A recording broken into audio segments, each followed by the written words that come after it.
আসসালামু আলাইকুম। কেমন আছেন আপনারা সবাই? আলহামদুলিল্লাহ আমরা ভালো আছি। আজকে চলে আসলাম নতুন আরেকটি ভিডিও নিয়ে। আজকে আমি রান্না করব পালং শাক দিয়ে চিংড়ি মাছ এবং ছোট ছোট ইলিশ মাছ ভুনা। আস্তে আস্তে করে আমি ভাজা করব, ভালো করে ফ্রাই করে।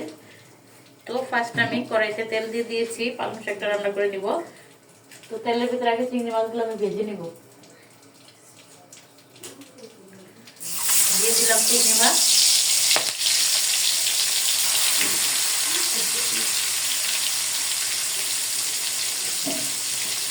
চিংড়ি মাছগুলো সুন্দর করে ভেজে তারপর আমি চিংড়ি মাছের ভিতরে তেল দিয়ে দিব, পেঁয়াজ দিয়ে দিব।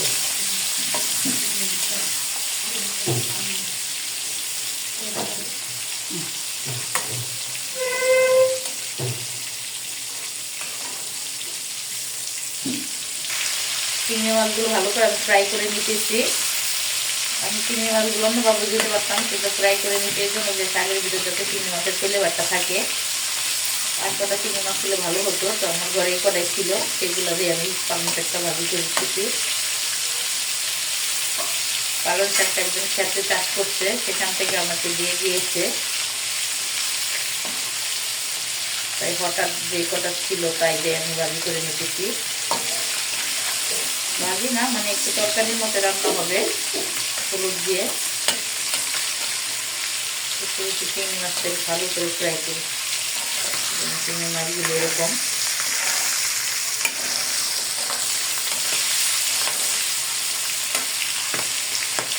এখন আমি এখানে দিয়ে দেবো পেঁয়াজ কুচি এবং কাঁচামরিচ ফালি। আমি কাঁচামরিচটা একটু বেশি করে দেবো, কারণ এখানে আমি শুকনো মরিচের গুঁড়ো ব্যবহার করবো না। শাকের ভিতর, যে কোনো শাকের ভিতরেই কাঁচামরিচ দিয়ে রান্না করলেই ভালো হয়। একটু ঝাল ঝাল করে করবো।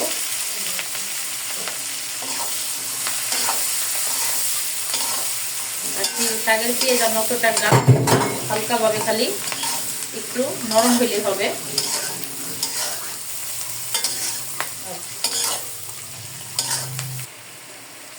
হালকা একটু দিয়ে দেবো আমি আদা রসুনের পেস্ট, একেবারে অল্প দিয়েছি। দিয়ে দেবো এখানে হলুদের গুঁড়ো, জাস্ট হলুদের গুঁড়োটা ব্যবহার করবো, আর কোনো মশলা দেবো না।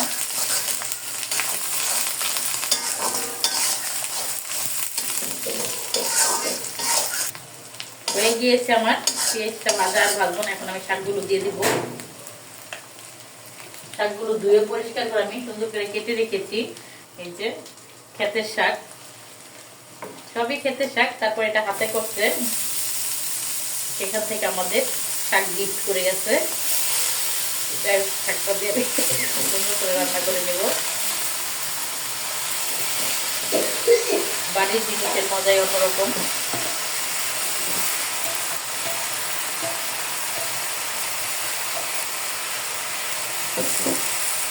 আমি লবণ দিয়ে ঢাকনা দিয়ে ঢেকে দিব।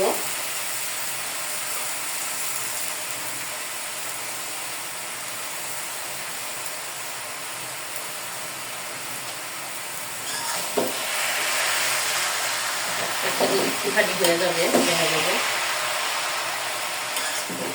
উল্টে পাল্টে আমি ঢাকনাটা ঢেকে দিব। নিচের জিনিসগুলোকে একটু তুলে নিব।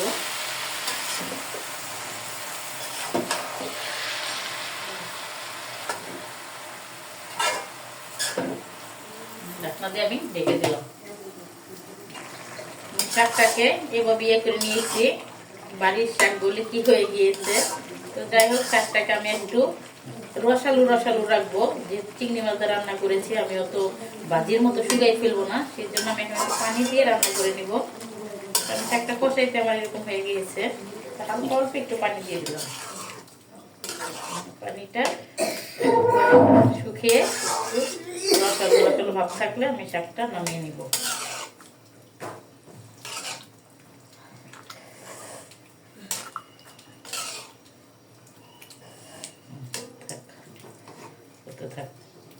চিংড়ি মাছ দিয়ে শাক ভাজি আমার হয়ে গিয়েছে। এখন আমি নামিয়ে নিব, মানে ভাজি করি নাই, এটা তরকারির মতো রান্না করছি শাক দিয়ে। একটু রসালে যে ভিজা ভিজাই রাখলাম, তো হয়ে গিয়েছে। এখন আমি এটা নামিয়ে নিব। সাইড আমি ডালও বসাই দিয়েছি, পানি ডাল। মানে অতটা পাতলা করব না, একটু গাঢ় করে ডাল রান্না করে নিব। তো আমার ডালটা হয়ে যেতেছে। আমি এখানে লবণ, হলুদ এবং কাঁচামরিচ ফালি, পেঁয়াজ কুচি, রসুন কুচি দিয়ে দিয়েছি। তারপর ডালটা ফুটে গেলে আমি ডালটাকে ঘুটে বাগার দিয়ে নিব, আর সাথে দিয়ে দিব টমেটো। তো ঘুটার পর টমেটোটা দিব আমি। তো ডাল হতে থাক, আর এদিকে আমার শাক হয়ে গিয়েছে। শাকটাকে এখানে নামিয়ে মাছটা বসিয়ে দিই। এখানে আমি একটা ফ্রাই প্যান বসিয়ে দিয়েছি। এখানে আমি ইলিশ মাছগুলো ভেজে নিব এবং টমেটো দিয়ে আমি ভুনা করে নিব। তো মাছটাকে আমি সুন্দর করে ধুয়ে হলুদ এবং মরিচের গুঁড়া দিয়ে লবণ দিয়ে মেখে রেখেছি। আর মাছটাকে এভাবে একটু কেচে কেচে দিয়েছি যাতে এটার ভিতর মশলা টসলা ঢুকে।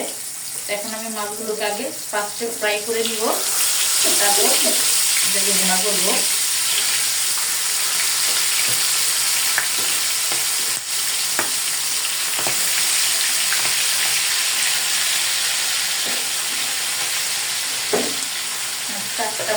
পাঁচটা মাছ নিয়েছি এখানে।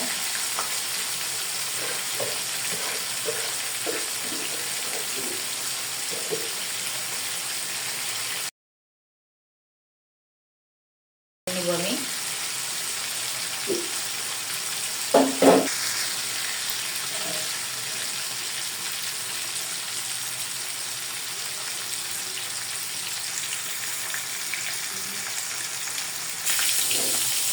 মাছগুলো আমি ফ্রাই করে নিয়েছি, আর মাছগুলো আমি তুলে নিব। আর এই কড়াইতে আমি মাছের তরকারিটা বসিয়ে দিব। তো মাছটা ফার্স্ট আমি তুলে নিতেছি।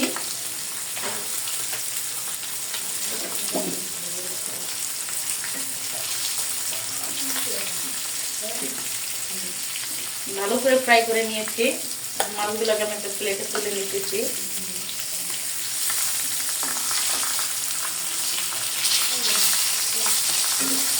সুন্দর করে ফ্রাই করে নিয়েছি।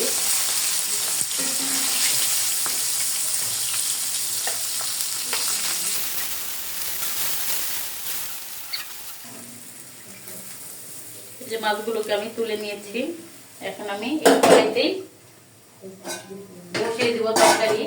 তো আমি যেহেতু ভুনা করব, এখন আমি পেঁয়াজ কুচিগুলো দিয়ে দিব।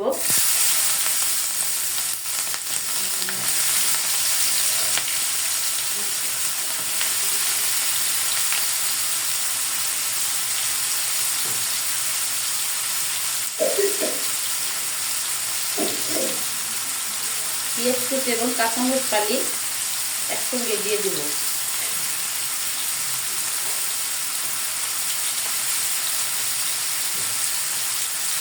দিয়ে দিলাম কাঁচামরিচ ফালি। পেঁয়াজটাকে হালকা একটু নরম করে তারপর আমি টমেটো দিব।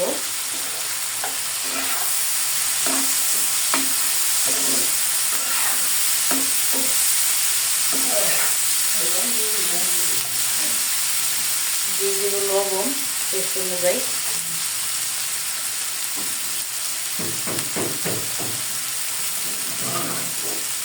পেঁয়াজটাকে ভালো করে আমি ভেজে দিব।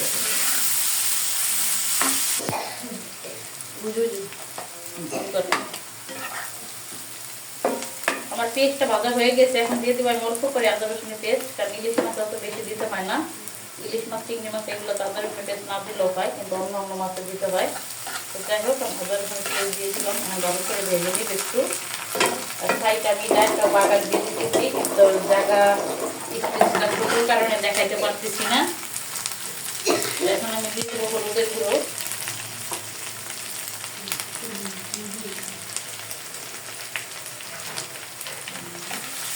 আর দিয়ে দেবো এখানে লাল মরিচের গুঁড়ো,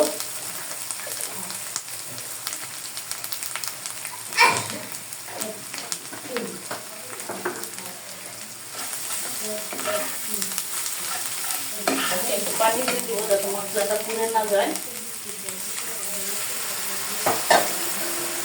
এদিকে আমার এটা হতে থাক, আমি ভালো করে কষিয়ে নিই। মশলাটা কষানো হয়ে গেছে। এখন আমি দিয়ে দিচ্ছি টমেটো ফালি। আমি হালকা করে টমেটোটা একটু নরম করে তারপর আমি একটু পানি দিয়ে দিব। পানিগুলো ফুটে গেলে মাছটা দিয়ে দিব।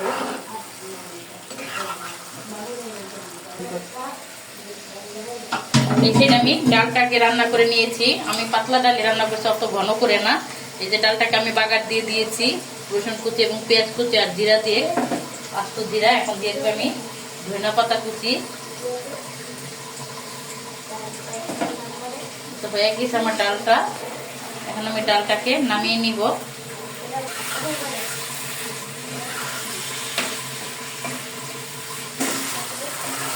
সুন্দর করে আমি কষিয়ে নিয়েছি। আমার টমেটোটা অনেকটা সিদ্ধ হয়ে এসেছে, কারণ সিজনের টমেটো বেশি জাল দিতে হয় না, অল্প বেশি হয়ে যায়। আমি এখন ঝোলের জন্য একটু পানি দিয়ে দিব, কারণ আমি বুনাই করবো, অল্প করে একটু পানি দিয়ে দিব। পানিটা ফুটে গেলে আমি মাছগুলো দিয়ে দিব। ঝোলটা ফুটে গিয়েছে, এখন আমি মাছগুলো দিয়ে দিব।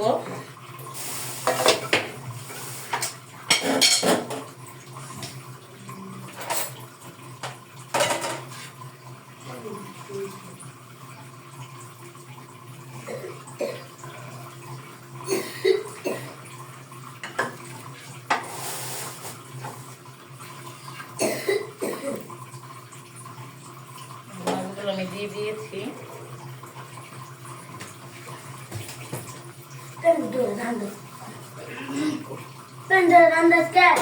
আমার রান্না শেষ। এখন আমি ধনিয়া পাতা দিয়ে নামিয়ে নিব। মাছগুলো ভুনা করে নিয়েছি। শেষ রান্না। এখন আমি নামিয়ে নিব।